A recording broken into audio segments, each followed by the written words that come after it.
Want to stay young? Then don't retire. Now, I know that's rather an odd thing to say, but please bear with me. I'll explain why in this video. You see, keeping your brain active is crucial to appearing younger and living longer. Now, think of your brain like a muscle. If you don't exercise it, eventually it's going to wither and die. Like the saying goes, use it or lose it. And so many people spend their whole lives at work, and they do work that they find engaging, and they do work that they find stimulating, and then they retire and do nothing. They spend all day just simply staring out into space like this guy here. And they become bored, they become isolated, and they feel like their lives have absolutely no purpose. So don't become one of them. And the thing is, you don't have to keep working full time. Getting a part-time job that isn't too strenuous can get you out of the house, it can keep your brain active, and it can enable you to meet new people, all of which is very important. And for example, in the UK, the B&Q chain of home improvement stores made it their policy to hire older workers, and I think the oldest guy who works for them is in his 90s. But the management found that the older people who went to work for them, and they mostly work part-time, were more considerate and more conscientious than the younger people who worked there. And they also appreciated the fact that they could meet other people and that they could actually do something that was fulfilling and helpful. And so it was a win-win situation all round. Now, something else that you can do when you retire from your main occupation is to start your own business. If you had a professional career, then you can become a consultant. And that's great because then you're passing your knowledge, the knowledge that you've acquired over a lifetime of working, on to the next generation, and you're helping to advise people who are perhaps just coming into the industry that you're leaving, ways that they can become even more successful. So becoming a consultant is a great thing to do when you retire from your main business. Or you can start your own online business, and this is great. You can do something like affiliate marketing, or you can sell on eBay. And of course, you can base your hours that you work around other activities in your life, because lots of people, of course, concentrate on hobbies and things like that when they've retired. Now, of course, some pension schemes, however, prohibit their pensioners from taking any paid employment, and this is particularly true of a lot of company pension schemes. They say that once you're retired, you can't take on any other paid employment. But all is not lost, though. What you can do is volunteer work, and helping out in a charity shop, in a school, or in a hospital can have all the benefits of working, except the paycheck, of course. But you're still going to be active, you're still going to be meeting new people, you're still going to have some sort of purpose to your life, which can be very fulfilling and very rewarding.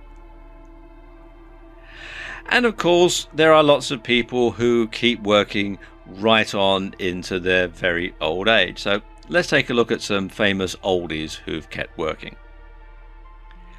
And the first one is Her Majesty Queen Elizabeth II of the United Kingdom and her husband Prince Philip, Duke of Edinburgh. Now, at the time that I'm making this video, they are aged 90 and 95 respectively, which is pretty old to keep working, but the Queen has carried out 340 official engagements during 2015. That's the last year that the figures are available for. And that covers everything from meeting government ministers, being head of the Commonwealth, meeting the UK Prime Minister, the Commonwealth Prime Ministers, giving royal assent to legislation from the UK and from other Commonwealth countries. It also means going out and doing things in the community, meeting people, etc. And even if those 340 official engagements were just cutting a ribbon or unveiling a foundation stone and making a short speech and shaking hands with people, at the age of 90, that's quite a lot to do, and it's practically one every day. And Prince Philip, well, he did 250 official engagements in 2015. And he's also the patron or president of some 800 organizations. Now, even if he only gives each of them 1 hour of his time during the year, you do the math. That takes up quite a lot of his time. And this picture that we're seeing here was taken in 2010. So they were aged 84 and 89 respectively. But if you look at them, and if you didn't know who these two people were, you wouldn't think they were that age, would you? You'd think they were, perhaps in their 70s.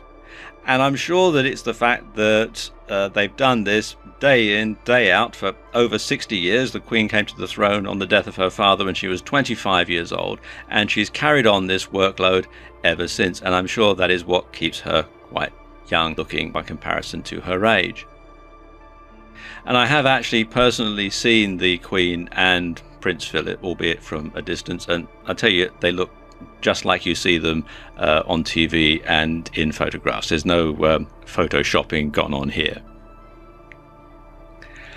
Now, Pablo Picasso, perhaps one of history's most famous artists, he kept painting up to a few months before his death in 1973 at the age of 91. And indeed, they reckon that the last few years of his life were probably his most productive. And in 1967, when he was 86, he created this 50-foot high sculpture and donated it to the people of Chicago. It's known as the Chicago Picasso.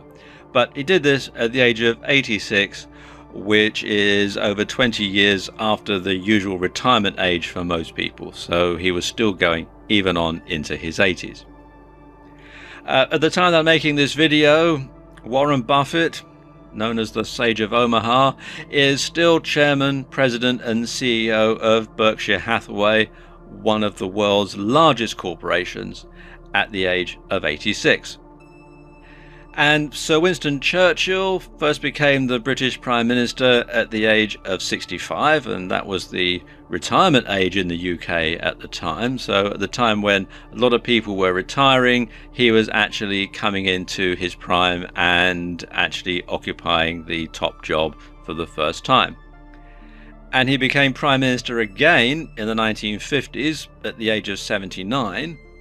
And he only retired as a Member of Parliament in 1964, during the general election of 1964, at the age of 89. And that was only really because his health was declining. He'd had a stroke and was in a wheelchair and was in quite poor health. And his wife persuaded him that perhaps he should stand down as a Member of Parliament. And he did. And of course, he died the following year.